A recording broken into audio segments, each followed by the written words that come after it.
Hello everyone, welcome to ECFI 3190 week 1 lecture videos. Our today's topic is financial institutions overview and Australian regulators. We will be covering chapter 1, 2 and 3 today. Chapter 1 is why are financial institutions special? We have 4 learning objectives in this chapter. First of all, we will understand why financial institutions are different from other commercial firms, which is why, for example, the failure of a large bank may have a more serious effects on the economy than the failure of a large steel or a car manufacturer. In learning objective 2, we will discuss why financial institutions' various specialness results in increased regulation and regulatory oversight that other corporations do not require, which imposes a regulatory burden on financial institutions. Next, we will see that how the specialness of financial institutions, particularly the demands of different services provided by financial institutions, have been changing over time.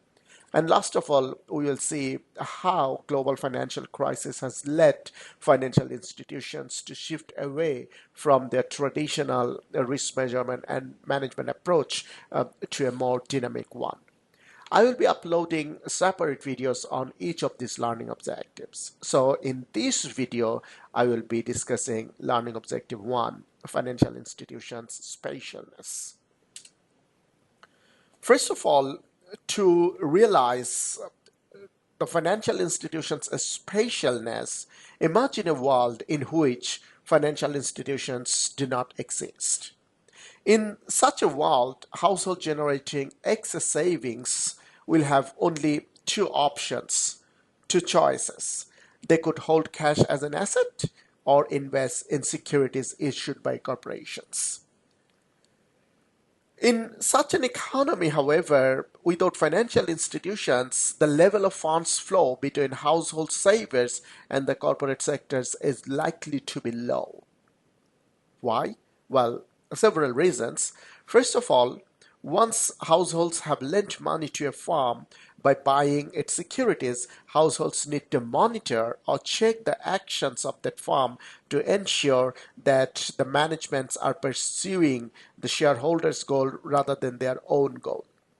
Such monitoring actions are extremely costly for any given households because the collection of sufficiently high quality information requires considerable time and expense relative to the size of the investments each household has made. Given that, it is likely that each household will prefer to leave the monitoring to others, and in the end, very little or low monitoring would be done. The resulting lack of monitoring will reduce the attractiveness and obviously will increase the risk of investment directly to corporate debt and equity.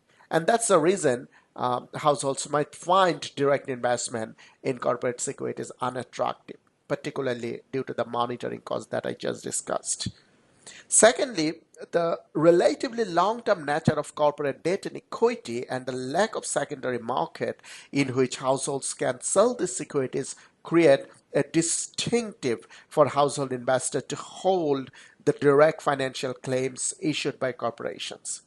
Especially given the choice between holding cash and holding long-term securities, household may well choose to hold cash for liquidity reason because obviously holding cash is more liquid than investing them in long-term securities.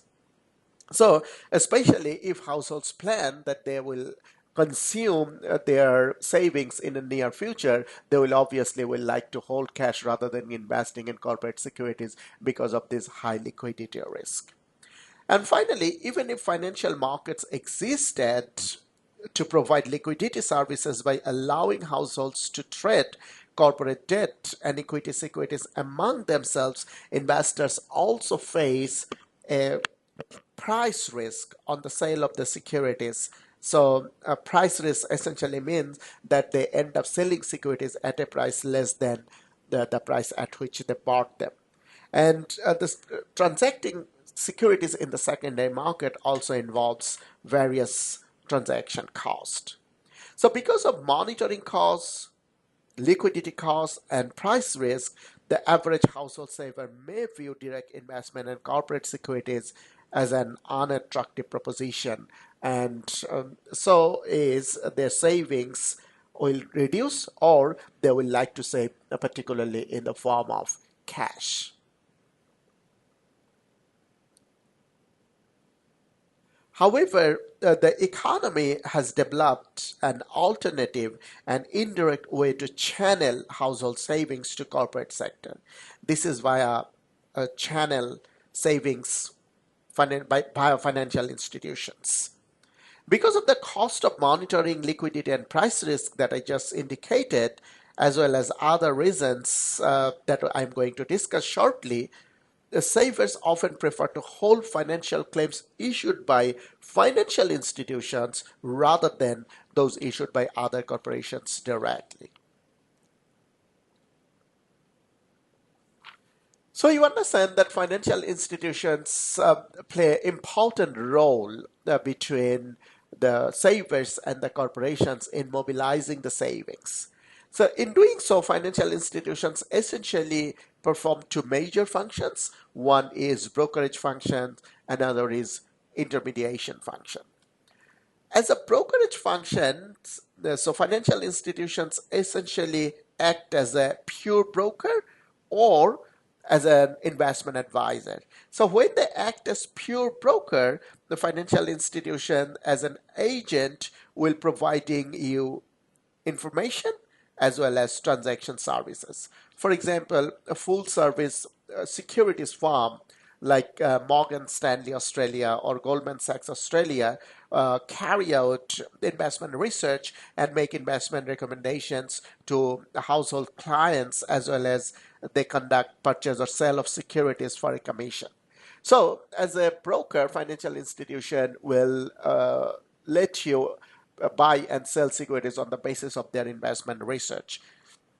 Now, discount brokers, for example, Macquarie Edge or Comsec, carry out the purchase or sale of securities at better prices and with greater efficiency than a household saver could achieve by trading on their own.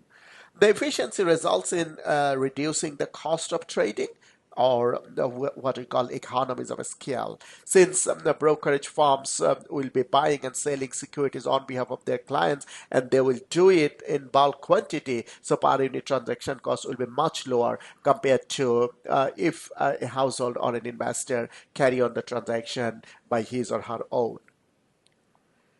The second function of the financial institution is the asset transformation. In acting as an asset transformer, the financial institution issue financial claims that are far more attractive to household savers than claims directly issued by corporations. This is for many households, the financial claims issued by financial institutions, we will see that dominate those issued directly by corporations as a result of lower monitoring costs, lower liquidity costs, and lower price risk. In acting as asset transformers, financial institutions purchase the financial claims issued by corporations, for example, equities, bonds, that we will be calling as primary securities, and finance those purchases by selling financial claims to households, investors, or the other sectors, for example, in the form of like deposits or insurance policies. The financial claims of financial institution may be considered as secondary securities because these assets are backed by the primary securities issued by commercial corporations that in turn invest in real assets. So an obvious question can arise that how can financial institutions purchase the direct or primary securities issued by corporations and profitably transform them into secondary securities more attractive and the more attractive way to household savers? Well, the answer lies in the ability of financial institutions to better resolve the three costs facing a saver who choose to invest directly in the corporate securities. The cost that we discussed in the previous slides, like monitoring cost, liquidity cost, and price risk. One problem faced by an average saver directly investing in commercial firms' financial claims is the high cost of information collection that I indicated earlier. Household savers must monitor the actions of firms in a timely and complete fashion after purchasing securities. Failure to monitor this sort of action will expose us investors to agency costs.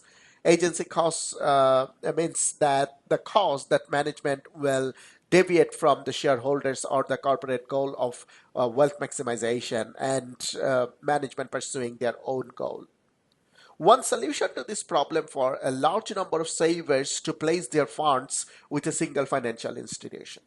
So financial institution groups then funds together and invests in the direct or primary financial claims issued by firms. This accumulation of funds resolve a number of problems.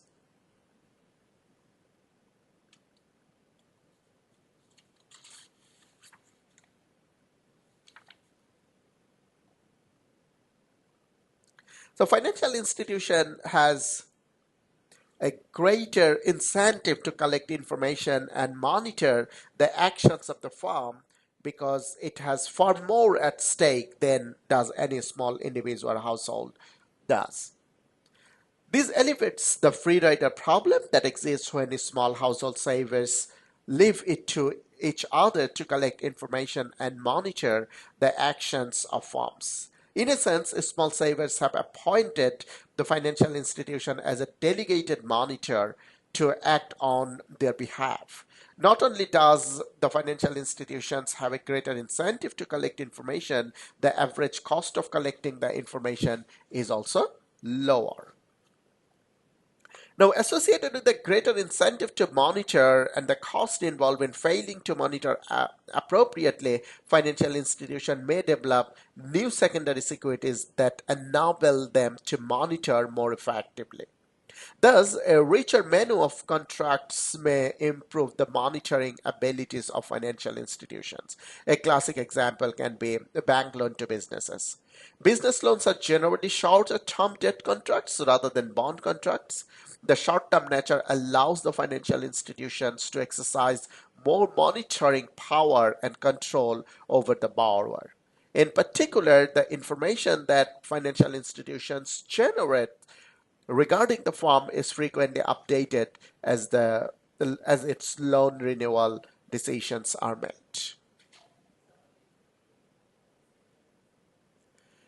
Now, liquidity and price risk.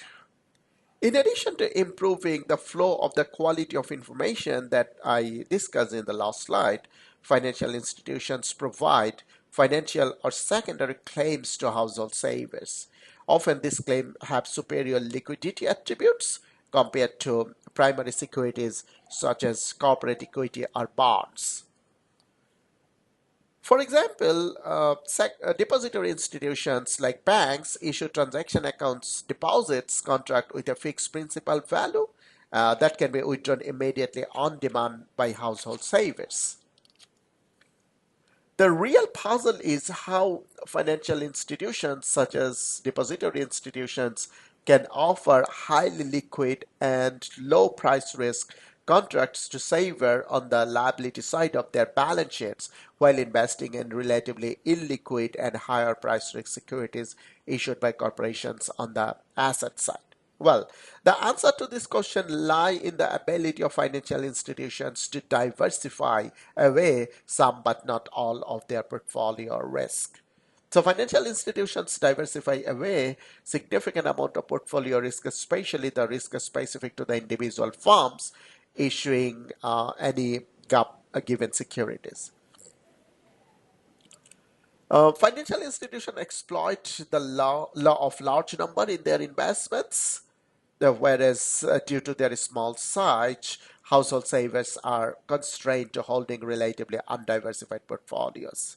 This risk diversification allow a financial institution to predict more accurately its expected return on an asset portfolio.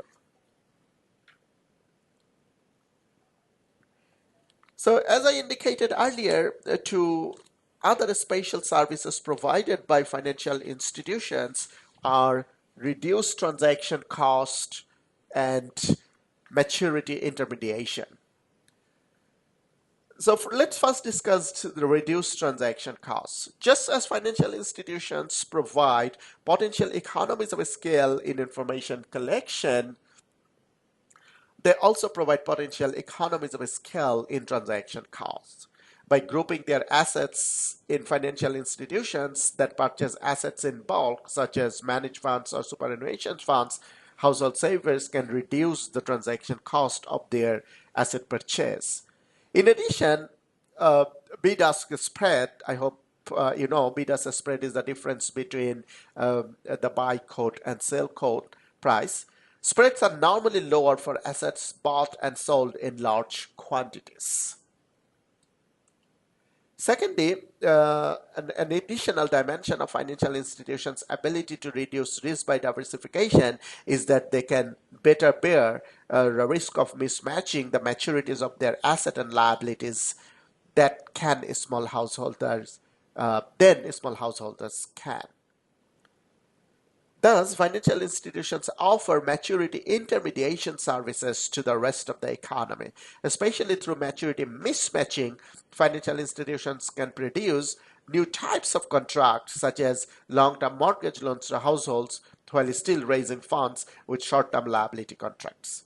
Further, while such mismatch can subject a financial institution to interest rate risk that we will be discussing next week, a large financial institution better able to manage this risk through its superior access to markets and instruments for hedging, such as loan sales and securitization. So that's the end of our discussion on this learning objective. We will be discussing learning objective 2 in the next video. Thank you.